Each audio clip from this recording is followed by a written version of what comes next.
Компания «Эльга» запустит в эксплуатацию Тихоокеанскую железную дорогу в 2025 году, а в конце этого года введет первый маршрут. Тихоокеанская железная дорога соединит Якутию с побережьем Охотского моря. Маршрут пройдет через Хабаровский край. Собственный логистический коридор позволит компании экспортировать в страны Азиатско-Тихоокеанского региона уголь с эльгинского месторождения. В 2023 году компания добыла 21 миллион тонн угля. В этом году компания ожидает 24 миллиона тонн. В динамике в 2027 году компания достигнет добычи в 52 миллиона тонн угля.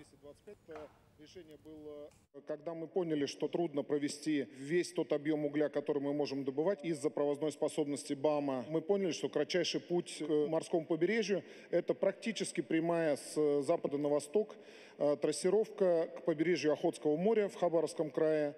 На январь 24-го общая протяженность пути со стороны Якутии и со стороны моря – это 350 километров. Таким образом, нам осталось всего 180 километров дороги, которую мы надеемся построить примерно к концу лета, начала осени этого года. И уже в августе-сентябре этого года мы планируем и провести первые составы с углем, и отправить первый теплоход с углем в страны Азиатско-Тихоокеанского региона.